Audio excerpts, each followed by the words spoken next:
Est-ce que vous avez déjà ressenti cette boule de stress au ventre avant de devoir passer un appel téléphonique? Que ce soit pour rappeler un client ou devoir rappeler un prospect. Est-ce que vous avez déjà passé des heures à prospecter par téléphone sans avoir aucun résultat? Personnellement, oui.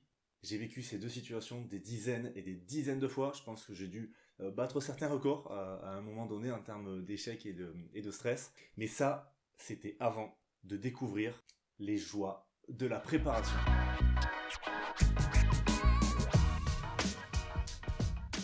Bonjour, je suis Robin pour Négociance et donc dans cette première vidéo, vous avez compris qu'on allait se pencher sur la question comment préparer un appel téléphonique. Initialement, je n'étais moi-même pas du tout préparé, pas du tout formé aux situations de vente et aux situations d'appel. Je pensais que je pourrais m'en sortir grâce à un naturel plutôt extraverti. Mais lorsque j'ai eu mon premier job, on m'a demandé de faire beaucoup de prospection téléphonique. Ça s'est mal passé. J'enchaînais les appels et j'enchaînais les échecs. Au point que je me mettais à stresser avant de faire chaque session de phonie. Ce qui arrangeait évidemment pas les choses. Et c'est là que j'ai compris que la personnalité c'était certes un avantage, mais que ça faisait clairement pas tout. Si je voulais accrocher l'attention de mes prospects, il fallait que je sois percutant dès les premières secondes. Et c'est donc à partir de ce moment-là que j'ai commencé à vraiment minutieusement préparer mes appels. Alors d'une part pour éviter de stresser, mais surtout pour être beaucoup plus percutant et donc performant, réussir mes appels téléphoniques, réussir ma prospection. En l'espace de quelques semaines, je suis devenu probablement le pire prospecteur de l'histoire de la boîte dans laquelle j'étais à un des meilleurs.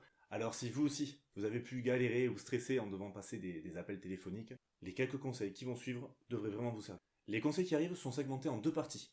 La première partie, on va plutôt parler de l'aspect organisationnel et des outils. Et en deuxième partie, on parlera plutôt de la préparation mentale.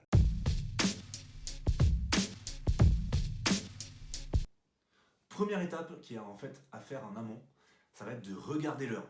C'est un point qui est important et qui est pas très souvent respecté. Puisqu'en fait, suivant la typologie des personnes que vous allez appeler, certains horaires seront plus appréciables et surtout plus porteurs de réussite pour vous. Donc, identifiez ces horaires et tenez-vous-y. Alors, évidemment, si vous lancez un nouveau produit, si vous lancez une société, vous ne savez pas vraiment quels horaires seront les plus favorables, ça sera juste des hypothèses. Mais établissez des hypothèses, commencez à tester et après vous ajusterez au fur et à mesure. Par exemple, j'ai travaillé un moment avec des médecins pour principaux clients. Et là, autant vous dire que si vous vous amusez à les appeler en plein après-midi alors qu'ils sont en consultation, vous êtes reçu comme il se doit, je vous laisse imaginer. Donc rapidement, tu comprends que c'est pas le moment et tu commences à comprendre comment il va falloir fonctionner. Les médecins, typiquement, il vaut mieux les appeler tôt le matin avant qu'ils entament leur consultation ou alors plutôt tard en fin de journée, en début de soirée, une fois que les consultations sont finies et qu'ils ont donc l'esprit plus tranquille. De manière générale, on peut se dire qu'il vaut mieux éviter les lundis matins. En général, on rentre de week-end, l'humeur n'est pas toujours forcément au rendez-vous et surtout les personnes ont toujours beaucoup de travail le lundi, notamment beaucoup d'emails à traiter. Donc c'est quelque chose qui ne serait pas idéal le lundi matin. Évitez également les vendredis en fin de journée du fait de la possible lassitude de la semaine. En deuxième point, je vous recommande d'avoir un environnement de travail très calme.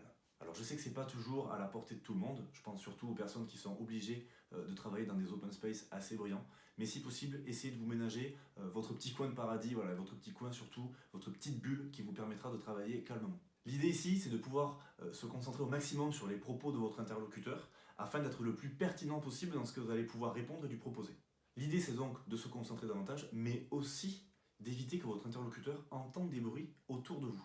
Alors, ce conseil peut être plus ou moins important suivant les milieux dans lesquels vous travaillez. Si vous travaillez par exemple pour un opérateur téléphonique, globalement, culturellement, les gens seront habitués à ce que lorsqu'ils recevront un appel de votre part, ils entendent des bruits autour de vous. Mais plus vous allez chercher à contacter des gens ayant des hautes fonctions ou à vendre des produits ou des services nécessitant de forts investissements, plus vous allez avoir besoin d'un vrai calme autour de vous.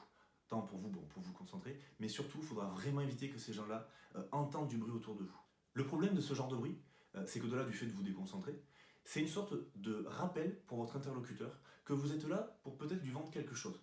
C'est une insistance sur le contexte, ça recontextualise en permanence cette situation d'échange potentiellement commercial qu'il y a entre vous deux. Concernant la concentration, c'est vrai que certains d'entre nous ne sont pas vraiment gênés par le fait qu'il y ait du bruit ambiant. Moi, c'est quelque chose qui m'a toujours gêné. J'ai toujours trouvé des moyens de m'isoler. Ça m'est même déjà arrivé dans certaines sociétés pour lesquelles j'ai travaillé, de m'isoler dans les salles de repos ou de déjeuner lorsque j'avais des grosses sessions de prospection à faire afin d'être complètement concentré.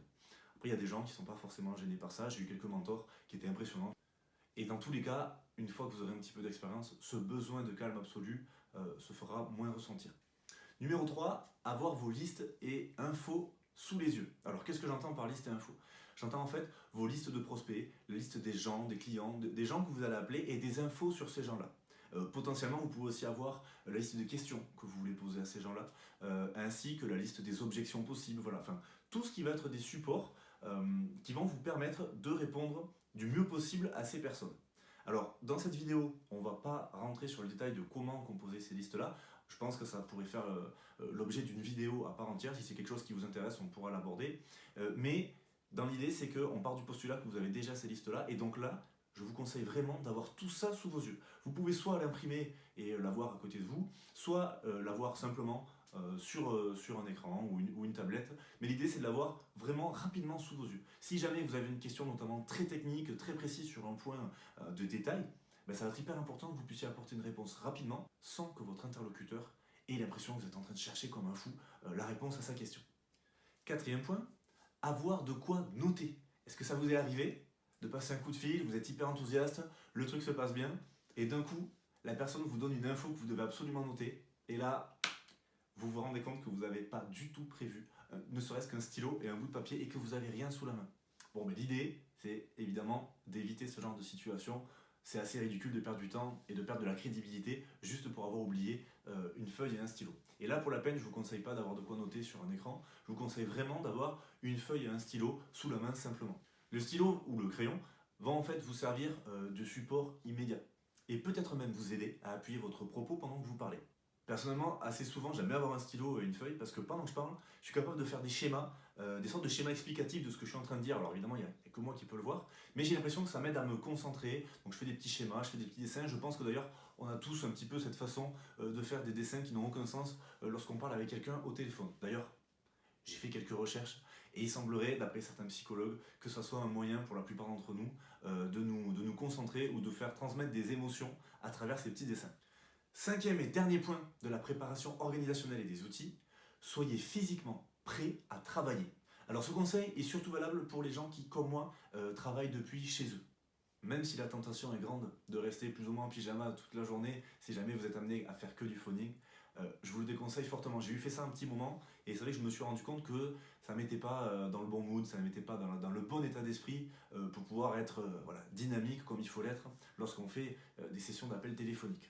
Donc, levez-vous, douchez-vous, préparez-vous, pas besoin d'enfiler le sempiternel costard-cravate, mais juste sentez-vous bien, sentez-vous beau, mettez peut-être un jean, peut-être un polo, une chemise, je ne sais pas, mais sentez-vous quand même à l'aise et présentable si jamais vous deviez rencontrer une personne que vous avez au bout du fil.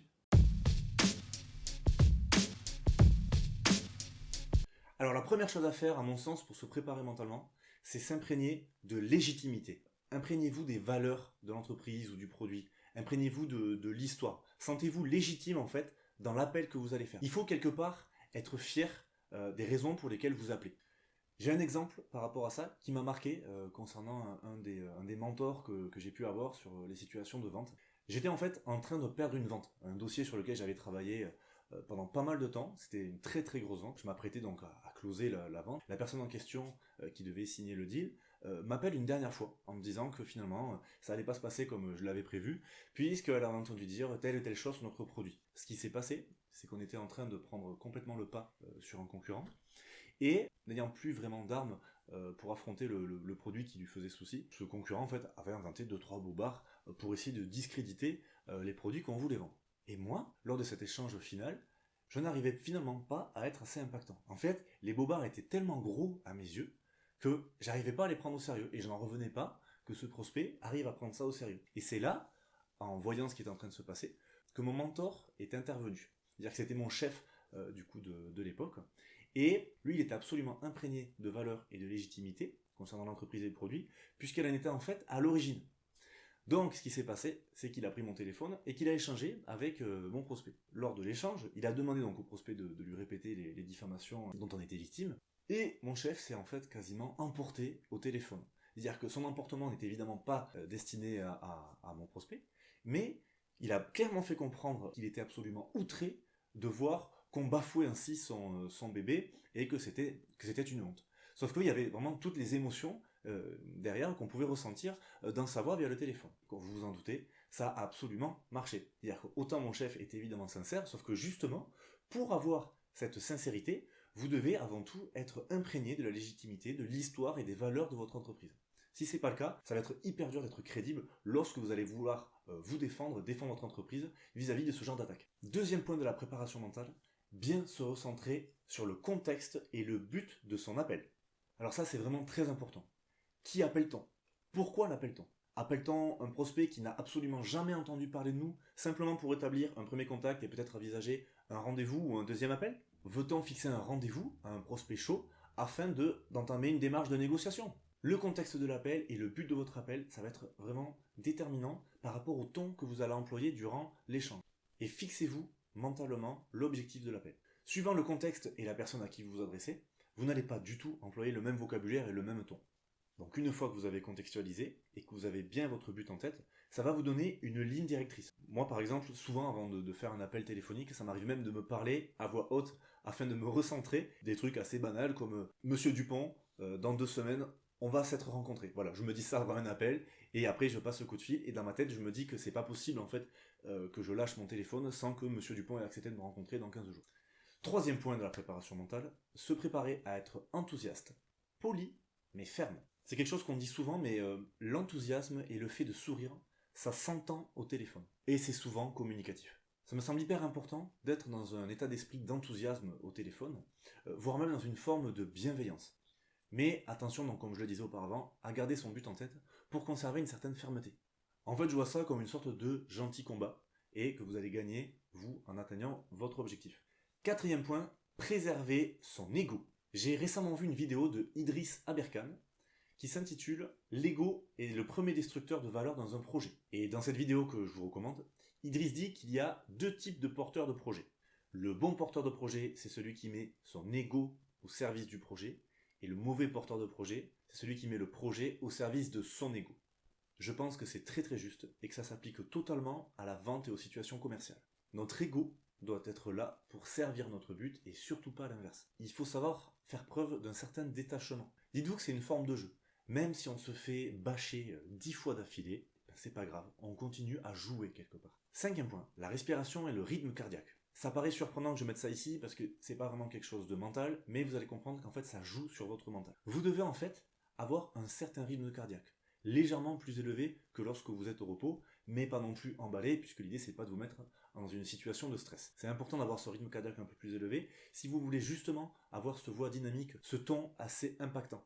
L'idéal selon moi c'est de souffler en fait plusieurs fois, en augmentant un petit peu la vitesse, en vous mettant mentalement aussi donc dans la bonne dynamique. Vous savez, c'est un petit peu comme avant un combat de boxe, on a tous l'image du boxeur dans son vestiaire qui va faire de grandes aspirations d'air et souffler très fort comme pour se préparer à aller au combat. Ben là c'est un peu pareil, vous vous préparez à rentrer sur votre ring à vous, donc vous soufflez, voilà. Vous soufflez très fort, vous vous mettez vraiment dans cette dynamique. J'ai pas mal de souvenirs justement d'appels ou de rendez-vous que j'ai bien réussi parce que justement je m'étais mis vraiment dans ce mode un petit peu guerrier où je soufflais fort comme ça, je me parlais tout seul et après j'y allais avec donc toute cette préparation mentale en tête et toute cette énergie clairement physique que j'arrivais à dégager grâce à cette respiration et donc qui faisait augmenter légèrement mon rythme cardiaque.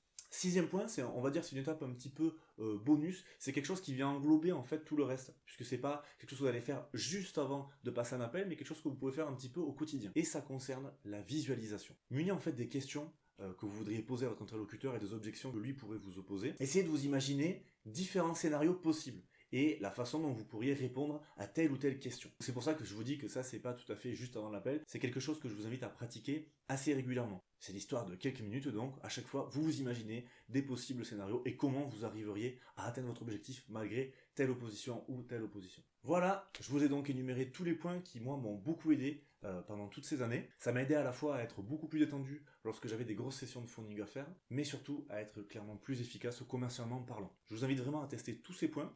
Suivant votre profil, il y a clairement des points qui vont vous être beaucoup plus utiles que d'autres. Gardez ceux qui vous servent, adaptez-les, mais laissez une chance à chacun avant de faire votre jugement. Je pense que rapidement, c'est des choses que vous aurez intégrées dans votre processus et vous n'aurez plus d'efforts conscients à faire afin de vous préparer, que ce soit d'un point de vue outil organisationnel ou mental avant de faire un appel téléphonique. C'est des choses que vous ferez naturellement. En commentaire, ça m'intéresserait que vous me disiez si c'était des pratiques que vous utilisiez déjà, ou s'il y avait d'autres points auxquels moi j'aurais pas pensé, que je n'avais pas intégré dans ma routine, et que vous aviez l'habitude de pratiquer. Merci à vous d'avoir regardé cette vidéo. Vous pouvez partager cette vidéo avec un contact qui peut être concerné par ces problématiques, et n'oubliez pas de presser le pouce en l'air, ça m'aidera à développer cette jeune chaîne.